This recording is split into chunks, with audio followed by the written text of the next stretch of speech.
Señor, eres tan grande, tan santo. El universo entero no puede contener tu gloria y tu grandeza. Tanto así que los seres vivientes no cesan día y noche de decir: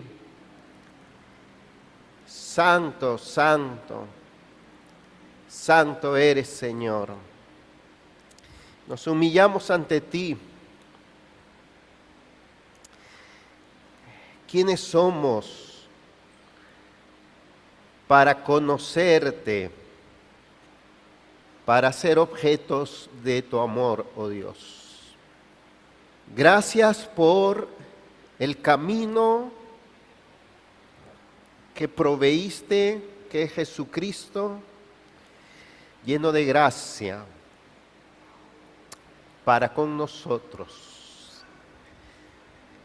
Señor, gracias por haberte conocido. Por favor, vuélvenos a refrescar y a recordar en esta mañana cuán grande, cuán poderoso, cuán hermoso eres, Señor Jesús. Háblanos al corazón, impáctanos, transfórmanos con tu palabra. Ayúdame, Señor, por favor, con tu inmensa gracia a poder hablar tu palabra. Te lo suplicamos en el nombre de Jesús. Amén. Por favor, abramos nuestras Biblias en Hechos capítulo 9. Después de mucho tiempo, vamos a volver un ratito más a esta serie del libro de los Hechos. Vamos a entrar al capítulo 9 y vamos a hacer un pequeñito repaso. Algo sucedió aquí en los planes de Dios a partir del capítulo 8, el 9, el 10 y el 11. Después del mensaje de Esteban, ocurrió un gran giro en la obra de Dios que yo creo que hizo que los discípulos se preguntaran: Dios, ¿qué estás haciendo? Un cambio traumático. Hay veces que se necesita intervenciones dolorosas para que algo se sane o se arregle. Los otros días estaba leyendo acerca de una niñita de 6 años que los médicos tuvieron que sacarle casi la mitad del cerebro de la parte derecha para que se pudiera sanar, para que pudiera ser normal, para que no muriera. Y aún así se pudo recuperar bastante. ¿A quién se le ocurre infligir tremendo dolor, tremenda lesión para bien? Pues algo así es lo que Dios hizo. Aquí, una intervención muy dolorosa en su iglesia. Y lo que Dios está haciendo aquí, a partir del capítulo 8, es sacar su evangelio de Jerusalén para llevarlo a todo el mundo. Sin embargo, esa salida del evangelio fue una obra traumática y dolorosa. En el capítulo 8 vemos una gran persecución. Y el gran personaje aquí fue Esteban y también Saulo. ¿Usted se imagina que a nosotros, los de la iglesia Oasis, nos quitaran el templo, nos lo confiscaran, o que nos tuviéramos que ir de aquí con tal que más gente se salve? Un método doloroso, pero Dios lo puede hacer, amén. Dios está más interesado que en nuestro bienestar personal y comodidad en cumplir sus propósitos, en que su evangelio sea predicado. A esta iglesia de Jerusalén le sucedió algo aún peor. Una iglesia de más de 10,000 miembros quedó totalmente vacía. Los discípulos pudieron haber dicho: Señor, ¿qué estás haciendo? El sábado le íbamos a celebrar el cumpleaños al apóstol Pedro y estábamos construyendo un bautisterio. Teníamos un pasadía. Nuestros hijos están a mitad de sus estudios y tenemos que salir huyendo todos, dejar nuestras casas, dejar la iglesia. Esta iglesia era de tanta bendición para mi vida. Todos los días teníamos algo hermoso. ¿Qué estás haciendo, oh Dios? Dios está ocupado en el negocio de salvar almas por el evangelio. Lo siguiente que vemos en el capítulo 8 también, después de una gran persecución, lo segundo que vemos es un gran evangelista. Y es Felipe, ¿verdad? Tremendamente usado por Dios. Miren, la evangelización en ese tiempo era distinta a la de ese tiempo. Llegaba Felipe, multitudes se convertían, se liberaban de demonios, montones de gente, se sanaban los enfermos. Arrasó Cristo en Samaria a través de Felipe. Y lo siguiente que vemos ya es nuestro capítulo 9, una gran conversión. Y nos referimos a Saulo, ¿ok? Entonces, lo que vemos aquí en la historia porque se torna biográfico los hechos, a partir del capítulo 8 hasta el 10, lo que vemos aquí en la historia de Esteban, Felipe, Saulo y Cornelio es que aunque la obra de Dios da grandes giros, siempre está basada en transformaciones personales que Dios lleva a cabo en los individuos, ¿ok? Dios obró en Esteban poderosamente, en Felipe, en Saulo y en Cornelio, para a través de ellos traer grandes cambios en su obra. Y Dios hoy en día también está esperando obrar profundamente en personas, primero, para entonces hacer grandes cosas. La obra de Dios consiste en transformar personas. Dios no hace grandes cosas en ciudades, en países, sin transformar profundamente a las personas. La gente se quiere transformar, cambiar, qué sé yo, a veces con una cirugía estética, adquiriendo un título, estudios, mudándose, cambiando de trabajo, haciendo un curso, una terapia.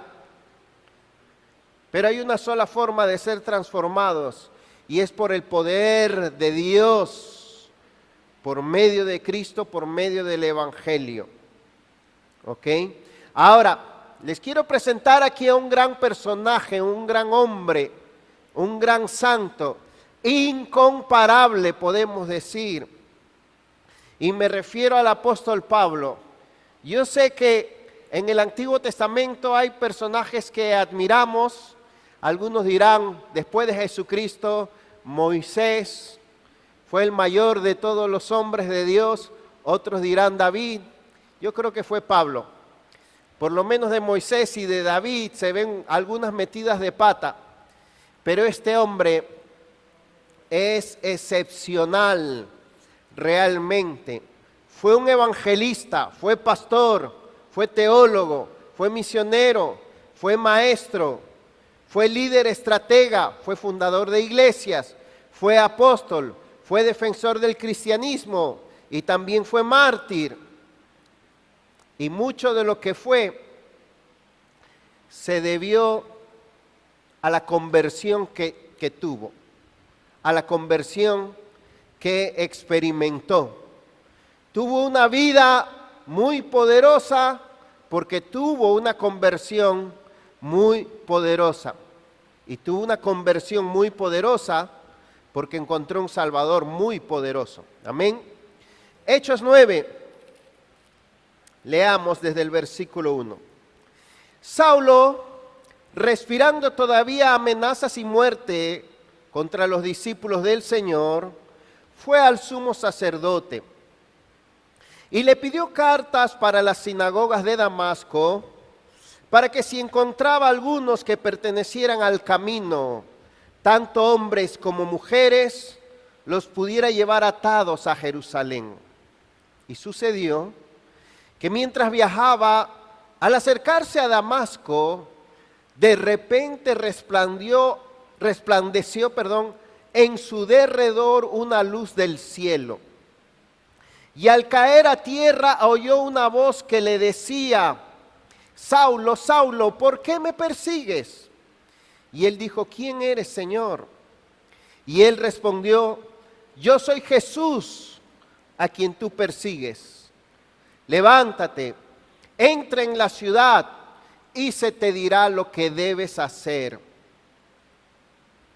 Los hombres que iban con él se detuvieron atónitos oyendo la voz, pero sin ver a nadie. Saulo se levantó del suelo y aunque sus ojos estaban abiertos no veía nada. Y llevándolo por la mano lo trajeron a Damasco. Y estuvo 3 días sin ver y no comió ni bebió.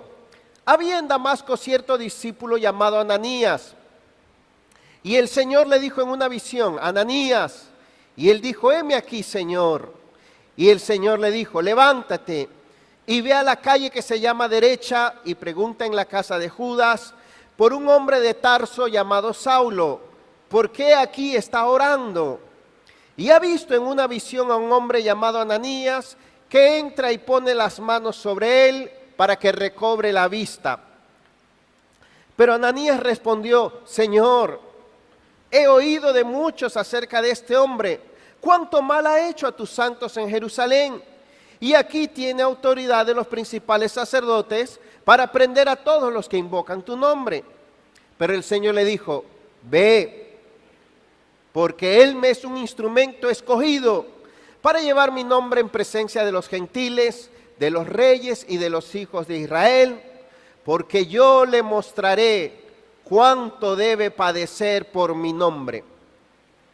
Ananías fue y entró en la casa, y después de poner las manos sobre él, dijo: hermano Saulo, el Señor Jesús, que se te apareció en el camino por donde venías, me ha enviado para que recobres la vista y seas lleno del Espíritu Santo.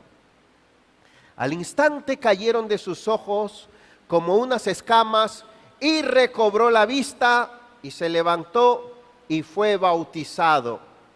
Y tomó alimentos y cobró fuerzas, y por varios días estuvo con los discípulos que estaban en Damasco. Y enseguida, verso 20, se puso a predicar a Jesús en las sinagogas, diciendo: Él es el Hijo de Dios.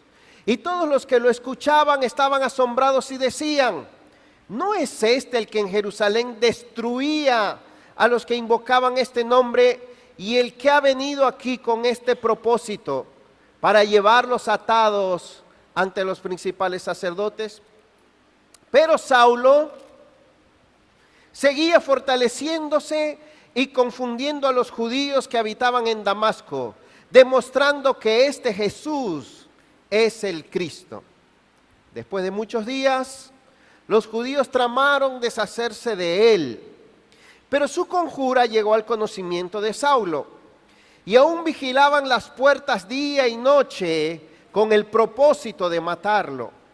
Pero sus discípulos lo tomaron de noche y lo sacaron por una abertura en la muralla, bajándolo en una canasta. Cuando llegó a Jerusalén, trataba de juntarse con los discípulos y todos le temían, no creyendo que era discípulo. Pero Bernabé lo tomó y lo presentó a los apóstoles y les contó cómo Saulo había visto al Señor en el camino y que él le había hablado, y cómo en Damasco había hablado con valor en el nombre de Jesús. Y estaba con ellos moviéndose libremente en Jerusalén, hablando con valor en el nombre del Señor. También hablaba y discutía con los judíos helenistas, mas estos intentaban matarlo. Pero cuando los hermanos lo supieron, lo llevaron a Cesarea y de allí lo enviaron a Tarso. Entre tanto, la iglesia gozaba de paz por toda Judea, Galilea y Samaria, y era edificada y andando en el temor del Señor y en la fortaleza del Espíritu Santo, seguía creciendo. Para los que después quieren estudiar más este libro, el versículo 31 es la conclusión de un pedazo o de un bloque que empieza en Hechos 8:1. Miren cómo empieza la situación tan grave y negativa y miren cómo termina. Pero bien, el tema de este pasaje es el gran cambio en la vida de Saulo hasta llegar a convertirse en un apóstol, producto de su encuentro con Jesús. El tema de este capítulo es lo que produce un encuentro con Jesús. Este mensaje se llama una gran conversión. ¿Y por qué es esto importante para nosotros? ¿Ok? Lo que tanto se ha predicado del Evangelio en los capítulos anteriores, de que en Jesús hay arrepentimiento y perdón de pecados y poder para ser reconciliados con Dios, para ser libertados del pecado y para ser regenerados, aquí lo vemos una vez más, pero siendo efectuado por el mismo Jesús directamente sobre la vida de Saulo. Y una vez más evidenciando que el Evangelio se trata de la persona y la obra de Cristo en nosotros. ¿Qué nos puede querer decir todo este pasaje a nosotros hoy en día? Necesitamos gente así de convertida como Saulo. Necesitamos que la gente tenga un encuentro con Jesús, así como lo tuvo Saulo. Necesitamos gente que hayan visto a Jesús en su corazón, que hayan sido impactados por Jesús y ahora quieran vivir para Jesús. Hoy en día hay muchas conversiones que son tales conversiones que ni han visto a Jesús, ni han cambiado nada, conversiones débiles e inefectivas, nominales, gente que dice convertirse y sigue viviendo igual. Eso no es posible, porque un Cristo glorioso y poderoso y real produce una conversión gloriosa, poderosa y real. El cambio es dramático, es profundo, es notorio. Así que el objetivo de ver este capítulo es, en primer lugar, número uno, ver que un gran Cristo produce una gran conversión. Amén. Segundo, que entendamos lo que significa una verdadera conversión. Y ahí vamos a desglosar varios puntos. Tercero, que seamos persuadidos a convertirnos verdaderamente a Cristo al ver aquí la conversión del mayor de los pecadores, Saulo. Vamos a lo primero. Primero veamos un gran pecador, Saulo, un gran pecador. Capítulo 9, versículo 1 y versículo 2. En el versículo 21 dicen, pero este no era el que destruía la iglesia. En el versículo 13 Ananías dice, espérate, Señor, que vaya a orar por sanidad, por llenura del Espíritu Santo y a bautizar a este diablo. Y el capítulo 8, ¿se acuerdan? Saulo dice ahí, estaba completamente de acuerdo con la muerte de Esteban. Se desató una gran persecución. Saulo, capítulo 8, verso 3, asolaba, hacía estragos en la iglesia, etcétera, etcétera. El versículo 1 dice, Saulo respirando, la Nueva Traducción Viviente dice, pronunciaba amenazas en cada palabra y estaba ansioso por matar. Así dice la Nueva Traducción Viviente. Estaba odiosamente ensañado contra la iglesia, encolerizado. En el capítulo 22, cuando él da su testimonio, él dice en el versículo 4, perseguía yo este camino hasta la muerte, encadenando y echando en la cárcel tanto hombres como mujeres. Y en el capítulo 26,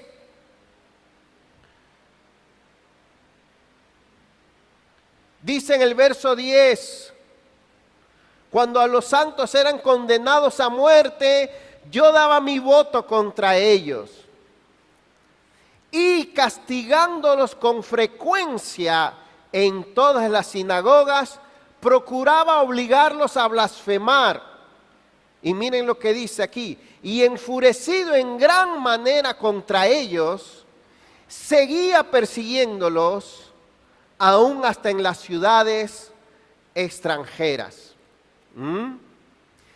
Saulo, miren, eso no fue que los vecinos comenzaron a burlarse de los cristianos o a tirar piedras cuando se reunían o a insultarlos así nomás o a mandar a la policía que los amenace.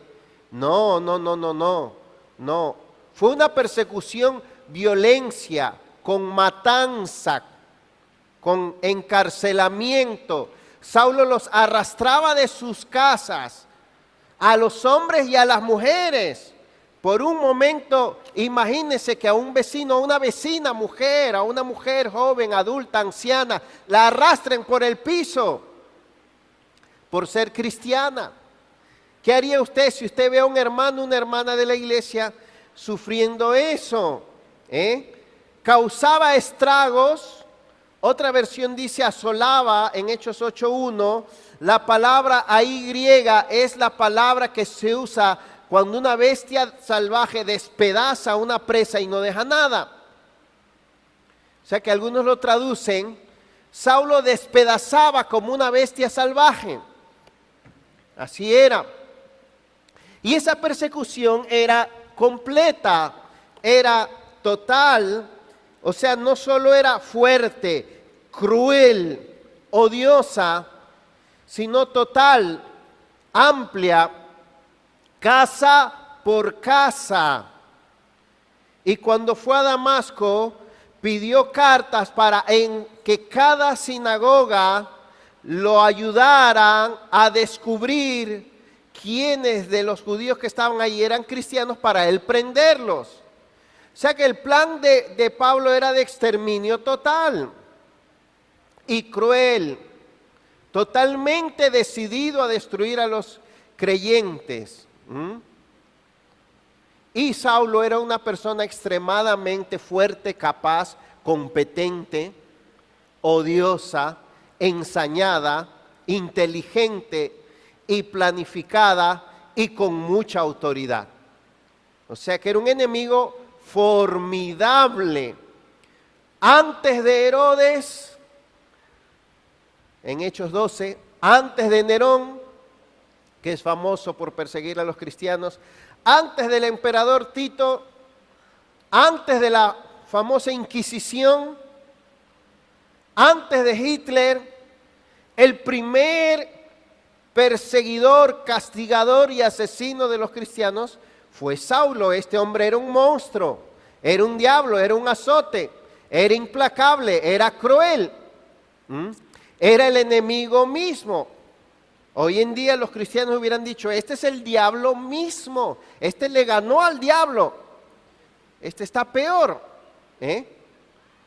Este es un monstruo, hubieran dicho. Hoy en día, era el equivalente a un Hitler, a un Stalin. Dios llamó a esta bestia, Dios llamó a este monstruo lleno y repleto de odio. Si está tomando notas en Gálatas 1:13, Él dijo, vosotros sabéis de mi conducta, habéis oído de mi conducta en otro tiempo, de cuán desmedidamente perseguía yo a la iglesia de Dios y trataba de destruirla. En 1 Timoteo, en el capítulo 1, en el versículo 13 dice, habiendo yo sido antes blasfemo, perseguidor y agresor. ¿Se dan cuenta? Hay enemigos de Cristo y de la iglesia y del evangelio, pero hay enemigos muy militantes y hay enemigos violentos, hay enemigos enfadados, furiosos, hay enemigos eficaces, ingeniosos, con poder para hacer mucho daño. Hay enemigos despiadados, hay enemigos crueles, endiablados, hay enemigos blasfemos, humilladores, y Saulo era todo eso junto. Quizás no siempre conocemos a alguien así, pero quizás sí hemos conocido a alguien que tenga algo de eso, algo de enemigo de Cristo. Es como cuando los amigos, los vecinos, los familiares, los esposos le dicen, sí que ahora eres cristiana, y ahora te has metido esa ridiculez, y ahora te has metido con esos hipócritas. Más vale que no sigas a la iglesia porque no te voy a dar permiso. ¿Cuántos diablos y anticristos y enemigos hay hoy en día? ¿Habrá quizás aquí alguien que aunque esté aquí sea un enemigo de Cristo? De alguna manera, ¿cuál de estos enemigos puede ser tú? O quizás lo has sido y no te has dado cuenta. Pero todo esto resalta cuán soberano y lleno de gracia es el Señor Jesucristo. Qué tremendo. El próximo domingo, que es evangelístico, veremos por qué Dios salvó a Saulo para nosotros. Lo segundo que vamos a ver, primero, un gran pecador; segundo, una gran conversión. Una gran conversión. Es cierto que aquí hay elementos únicos en la conversión de Saulo, pero también es cierto que aquí hay principios aplicables a la conversión de todos. Lo primero que vemos aquí es que una gran conversión es una conversión con un encuentro con Jesús en toda su gloria. Versículo 3. Le rodeó un resplandor de luz que venía del cielo, cayó al suelo, quedó ciego. En Hechos 22 dice que era al mediodía y que la luz que se le apareció era más brillante que la luz del sol al mediodía. La presencia divina y gloriosa de Cristo descendió y se le apareció. El Señor resucitado, el Hijo de Dios, el Mesías, el Rey de Reyes, aquel que es el resplandor de la gloria de Dios, se le apareció. Aquel que es la imagen del Dios invisible, se le apareció. Y Saulo vio la gloria de Cristo, vio la gloria de Dios. De pasada quedó ciego. Saulo venía concentrado en sí mismo, mirándose a sí mismo, concentrado en sus planes, y pasó de mirar todo eso a mirar a Cristo y a mirar su gloria y su belleza y su hermosura. Qué tremendo, qué sobrenatural. La salvación y la conversión consiste en conocer a Cristo, en mirar a Cristo, en tener un encuentro con Él. Jesús le declaró su pecado: Saulo, ¿por qué me persigues? Dura cosa te es dar coces o patadas contra el aguijón. O sea, Saulo, cuán necio eres, cuán loco eres, cuán malvado es lo que estás haciendo, me estás persiguiendo a mí, el Hijo de Dios, el Dios de gloria, el único Salvador, el camino al Padre, el único que perdona, el único que da vida. A mí me estás persiguiendo. Ocupado en tus tonterías, en tus mentiras, en tus maldades. ¿Por qué me persigues? ¿Has visto a Jesús? ¿Conoces a Jesús? ¿Has tenido un encuentro con Él? ¿Te ha deslumbrado Jesús? ¿De verdad lo conoces? Si dices que lo conoces y sigues igual que siempre, no lo has conocido. Y si no lo has conocido personalmente, estás totalmente perdido. Una vez yo vi a alguien supuestamente famoso, supuestamente deslumbrante. Dicen que es una gran estrella. Por lo menos los jóvenes aquí yo sé que saben quién es Justin Bieber. Yo estaba sentado en el aeropuerto comiendo algo y él estaba ahí a mi lado. Y lo interesante es que ni me di cuenta quién era, ni me causó la atención. Miré así y seguí comiendo. No me causó ninguna sorpresa. Me enteré quién era cuando se comenzó a aglomerar gente. Pero estrella.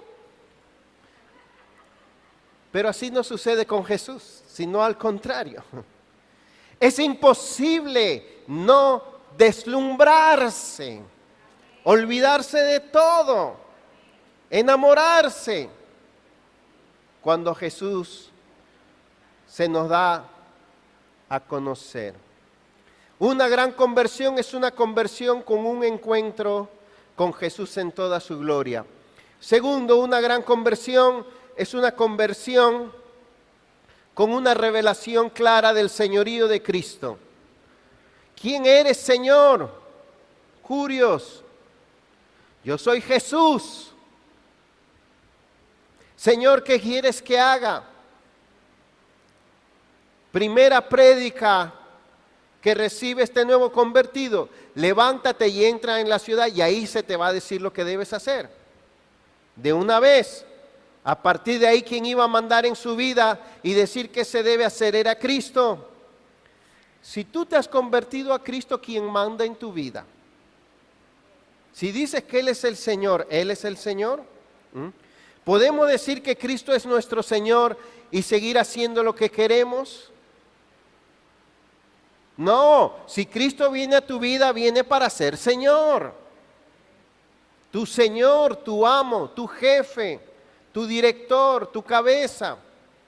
Tercero, una gran conversión es una conversión con un nuevo propósito de vida.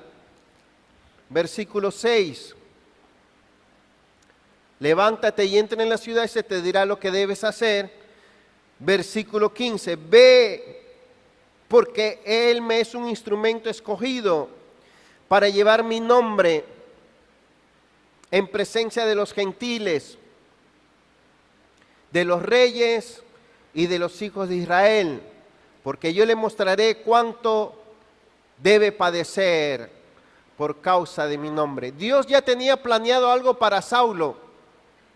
Miren, en este pasaje es difícil saber si Saulo se convirtió en predicador porque Dios lo salvó, o si Dios lo salvó porque tenía planeado que Saulo fuera predicador. ¿Qué creen ustedes? Está difícil. El hecho es que Dios ya tiene un propósito y un plan para nuestra vida desde antes de la fundación del mundo, y Él comienza a cumplirlo salvándonos. Él no nos salva para nada, Él no nos salva solo para salvarnos. Él nos salva porque tiene un plan para nuestras vidas por encima de nuestros planes. ¿Sabes que Cristo ha comprado tu vida para algo más que propósitos vanos? Que pasar la vida frente al televisor o al Netflix para no hacer nada, para algo más que propósitos terrenales. A mí eso me aterra. Cuarto, una gran conversión es una conversión enceguecedora y humillante. Verso 8. Saulo se levantó del suelo y aunque sus ojos estaban abiertos no veía nada, y llevándolo por la mano lo trajeron a Damasco, y estuvo 3 días sin ver y no comió ni bebió. Qué distinto el hombre que salió de Jerusalén al hombre que entró en Damasco. Quedó como una persona ciega, humillada, deslumbrada con Jesús, derribada. Todos sus planes se arruinaron, todo quedó atrás, toda su bravura, su autosuficiencia y sus planes terminaron. Cuando te conviertes a Cristo, ya no eres el mismo. El aquello de ¿por qué yo esto? ¿Por qué yo lo otro? ¿Por qué yo soy? Porque desaparece. Por un momento usen su imaginación y piensen en Saulo entrando a Damasco. ¿Ustedes creen que él entró? Aquí llegué. Señor, gracias por revelarte a mi vida. Mira, tú sí que te ganaste un buen soldado. Ahora yo te voy a hacer un gran favor. Está bien, allá voy. Así todo pechugón y todo. Él, No, entró deshecho, humillado, vuelto un etcétera, dicen los teólogos aquí, ¿verdad? Eso hace la conversión con nosotros, desaparece todo eso. Número 5, una gran conversión es una conversión con un tiempo de oración, espera y ayuno. Saulo, este mismo Saulo en Filipenses 3, verso 7 dijo, y todo lo que para mí era ganancia ahora es pérdida. Pero vean aquí, versículo 9, estuvo 3 días sin comer y beber. Versículo 11, he aquí él está orando. ¿Por qué se pasó 3 días Saulo sin comer? Él quedó ciego, él no quedó sin dientes. Lo único que describe la Escritura que Saulo hizo esos 3 días fue orar y estar ciego, sin hacer nada, solo en reflexión y oración. Saulo tuvo el privilegio de pasarse 3 días después de su conversión, apartado de todo, pensando en Dios, orando y enfocado en los únicos 3 mensajes que él había oído hasta ahora. Yo soy Jesús. Segundo mensaje, ¿por qué me persigues? Tercer mensaje, entra en la ciudad y se te dirá lo que debes hacer. Es decir, en lo único que él podía meditar y orar es quién es Jesús. Segundo, cuán pecador había sido él. Y tercero, qué propósito tiene Dios a partir de ahora en mi vida. Qué lindo, ¿eh? Qué lindo. ¿Cuánto has pensado tú en Dios, en lo grande que es Él y en su voluntad para tu vida después de convertirte? ¿Cuánto has pensado en Dios? ¿Cuánto has orado? Siguiente, creo que es número 6. Una gran conversión es una conversión llena, con llenura del Espíritu Santo. Primera de Pedro 2:2, en cuanto al punto anterior, de un tiempo de espera y oración, dice: desead como niños recién nacidos la oración a Dios y la leche espiritual de la palabra. Pero ahora aquí, una conversión con llenura del Espíritu Santo.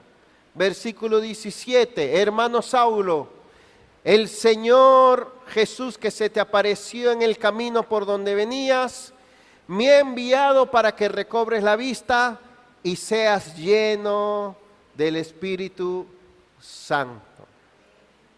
En él también, dice Efesios 1:12, habiendo oído la palabra de verdad, el evangelio de vuestra salvación, y habiendo creído en él, fuisteis sellados con el Espíritu Santo de la promesa. Efesios 1:12. Al salvarte Dios, ¿has conocido la llenura del Espíritu Santo? Porque no es posible salvarse sin recibir el Espíritu Santo. Y no es posible recibir el Espíritu Santo sin salvarse. Pero no hay tal cosa como convertirse y no poder recibir al Espíritu Santo. No hay tal cosa. Anótalo ahí, Efesios 1:12. ¿Cómo puedes ser creyente sin este regalo tan precioso? Si no lo tienes, no eres creyente.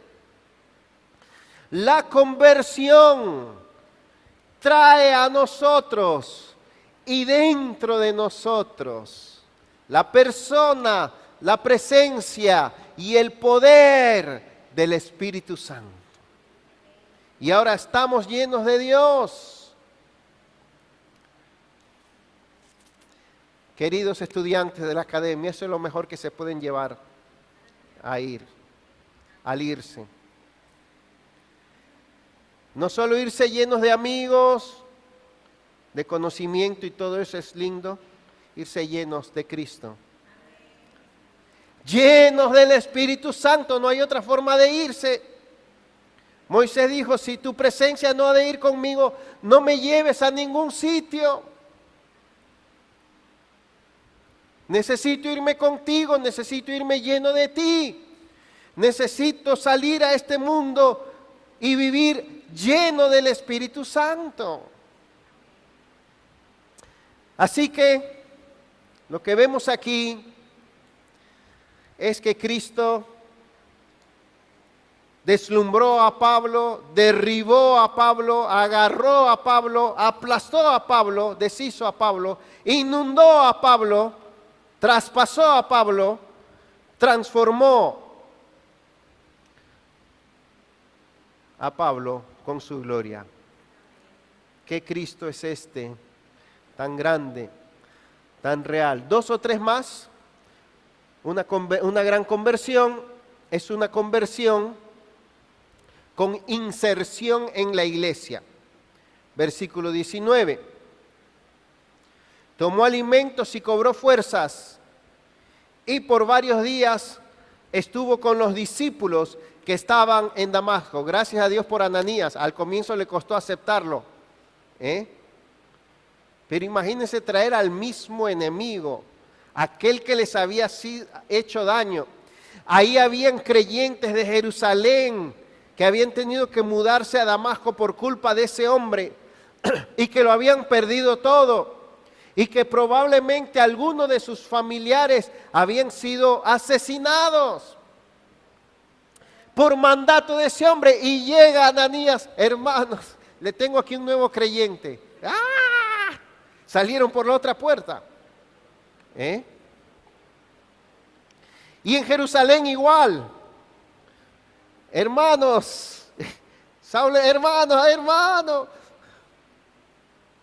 Corriendo, ni los apóstoles querían juntarse con él. Ese hombre había sido el enemigo mismo. Sin embargo, noten algo importante aquí. Versículo 26, cuando llegó a Jerusalén trataba de juntarse con los discípulos. Versículo 21, todo el mundo estaba asombrado. No fue la iglesia la interesada en incluir a Saulo en la membresía o en la comunidad. Fue Saulo el interesado en hacerse parte de la iglesia a pesar de ser rechazado. Fue el deseo de Saulo, fue los frutos tan evidentes en la vida de Saulo, su ministerio de predicación, lo que hizo que la iglesia tuviera que aceptarlo, tuviera que reconocerlo. Sin dudas, este es un gran convertido. El verdadero creyente va tras la iglesia, no es la iglesia que va tras él. ¿Por qué? Porque el verdadero creyente quiere estar donde se proclama a Cristo, donde se ama a Cristo, donde se le da de Cristo. No es la iglesia que va atrás de él. ¿Cuánto te interesa la iglesia? ¿Escucha esto? Depende de cuánto te interesa el Cristo de esa iglesia. Siempre me gusta hacer esta comparación, que los creyentes son como las abejas. ¿Me han escuchado antes, creo? ¿O solo he pensado que lo he dicho? Y no como las moscas. ¿A dónde se posan las moscas? ¿Qué buscan las moscas? Bueno, digamos la basura. ¿Y las abejas dónde se posan? ¿Dónde les gusta ir? ¿Dónde están las flores? ¿Y dónde está el néctar? ¿Verdad que sí? Es imposible, es contra naturaleza. Así son los creyentes. Aquí se proclama a Cristo, aquí se da de Cristo, aquí se ama a Cristo. ¿Dónde más voy a ir? Quiero venir aquí todos los días. En vez de ir al vertedero, al basurero, a la cloaca espiritual, moral, que el mundo me ofrece. Qué linda esta conversión. Una más, una o dos más. Verso 20 y 21. Una gran conversión es una conversión para predicar y testificar. Enseguida predicaba a Cristo en las sinagogas, diciendo que este era el Hijo de Dios. Pues a partir de ahora, ¿de qué más podía hablar Saulo? Solo de lo maravilloso que había visto. ¿Se da cuenta del beneficio que es para un nuevo creyente incluir en su vida el hábito de predicar y testificar? ¿Se da cuenta el beneficio que es para alguien que se convierte el hacer de la predicación el propósito más importante de su vida? ¿Qué, hay algo más importante que pueda hablar? Una más, creo que es número 9. Una gran conversión es una conversión con progreso espiritual. Verso 22.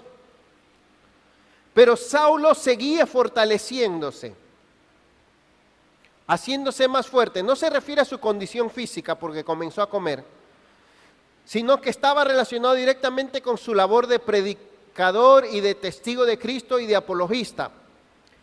Se fortalecía también en la palabra de Dios, demostraba por las Escrituras que Jesús era el Cristo. Aquel que vino a atrapar a los cristianos ahora dice que ya estaba comenzando a confundir a los judíos. Se fortalecía. Una más. Una gran conversión es una conversión con enemigos, persecución y sufrimiento. Versículo 23. Después de muchos días los judíos tramaron deshacerse, ya nos tiene cansado este nuevo creyente. Nada más predica, predica, enseña y enseña. Tremendo. Miren lo que dice el verso 25. ¿Cómo dice la Reina Valera? La de las Américas dice, sus discípulos. Ya él tenía discípulos. Y era todo un líder. Este nuevo convertido, de muchos días son 3 años. En Gálatas 1, él dice que fueron 3 años. Este nuevo convertido tenía un mensaje y una posición bien clara respecto a Cristo. Y por eso se ganó enemigos, molestó a otros, incomodó a muchos, debido a que siempre tenía un mensaje acerca de su Señor maravilloso que había conocido. Jesús nos advirtió que por causa de él se iban a levantar personas contra nosotros, aún de nuestra propia casa. Una gran conversión. ¿Qué hemos visto hasta ahora? Es una conversión con un encuentro personal con Cristo en su gloria. Es una conversión con una revelación clara del señorío de Cristo. Es una conversión con un nuevo propósito de vida. Es una conversión que humilla lo que somos. Es una conversión con un tiempo posterior de ayuno y búsqueda de Dios. Es una conversión con llenura del Espíritu Santo. Es una conversión con inserción en la iglesia. Es una conversión para predicar y testificar. Es una conversión con progreso y fortaleza espiritual continua.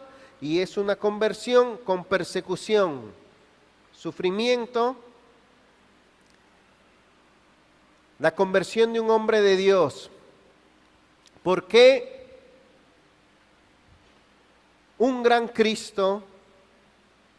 Escuche bien esta pregunta, esta es la conclusión. ¿Por qué un gran Cristo produjo una gran conversión que produjo un gran creyente, lo que produjo un gran predicador? ¿Por qué? Porque Dios quiere mostrarnos en la vida de Saulo que Él quiere convertir y preparar hombres y mujeres a quienes la oposición del mundo no les haga daño ni les impida vivir para el Evangelio. ¿Se entendió? Esto es lo más importante de todo el mensaje. Voy a repetirlo. ¿Por qué un gran Cristo produjo una gran conversión? Lo que produjo un gran creyente, lo que produjo un gran predicador, ¿por qué? Porque Dios quiere mostrarnos en la vida de Saulo que Él quiere preparar hombres y mujeres a quienes el mundo o la oposición del mundo no les sea de impedimento para vivir para el Evangelio.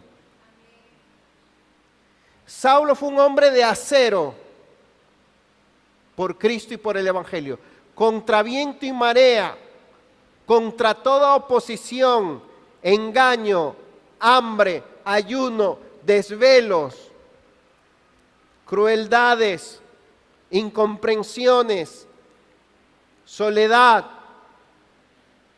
Hay pocos Saulos porque la mayoría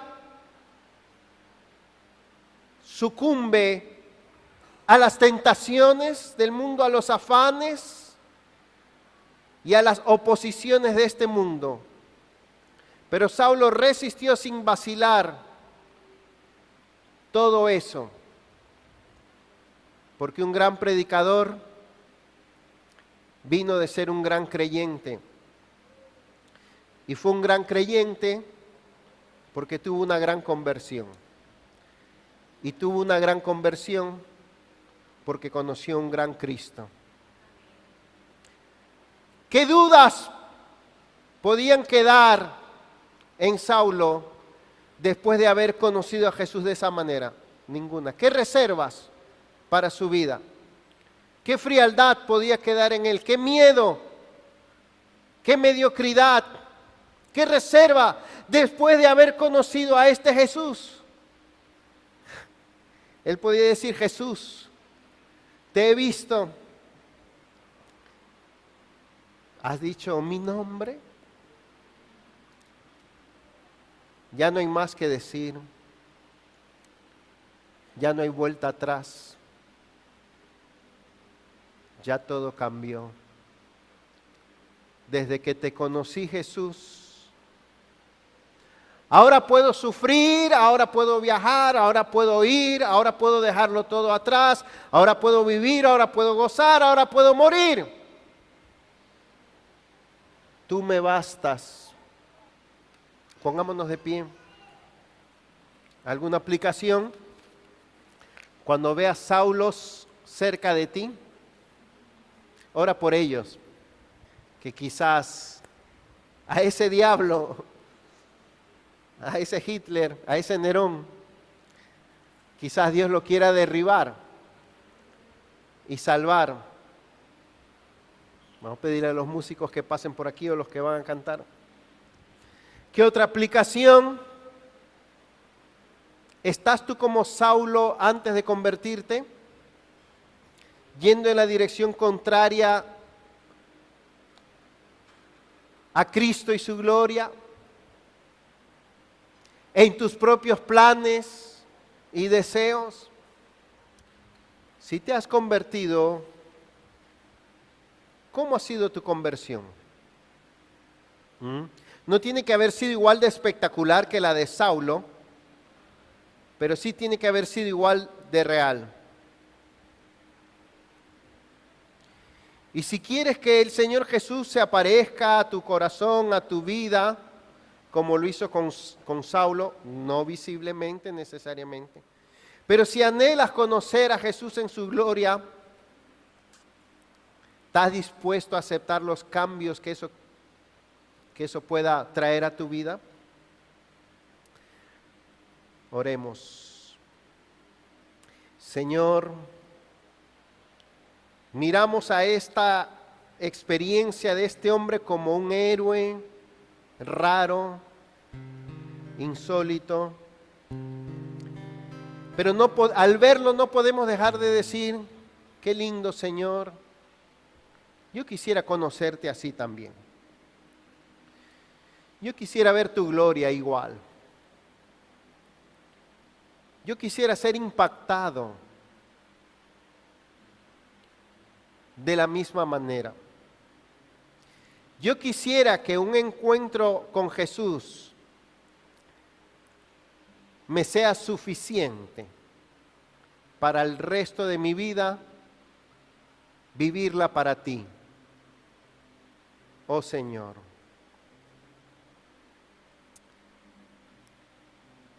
Que tú me bastes, oh Jesús.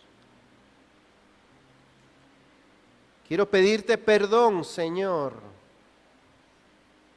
por la manera tan débil y superficial en que hablo de Jesús, por la manera en que amo a Jesús, por la manera tan irreal en que obedezco a Jesús. Señor, algo pasó en este hombre y hoy yo necesito que algo suceda en mí también. Y ese algo solo tú lo puedes hacer, Señor. Necesito que me transformes.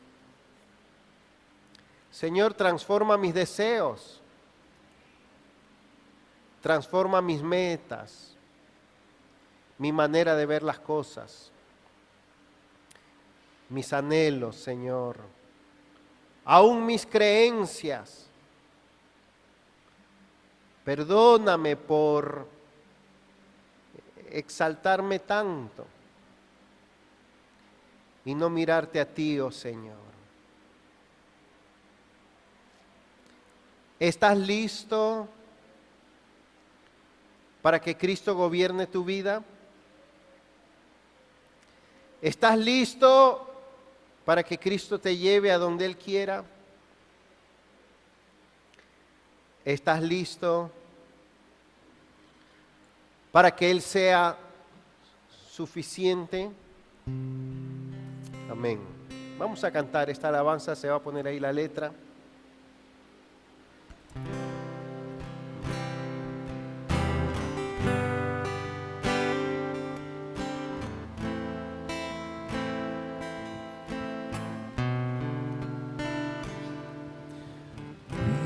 De nunca olvidar de dónde te sacó el Señor, que con mano poderosa Él te rescató. Cuídate de nunca olvidar de dónde te sacó el Señor. Amén. Con mano poderosa, Señor, tú eres suficiente. Él te rescató.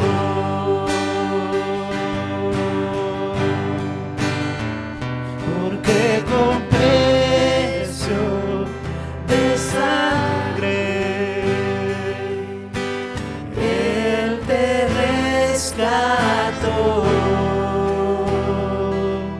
y tu vida dio en una cruz por amor a ti.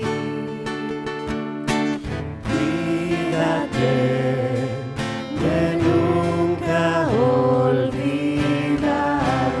Amén.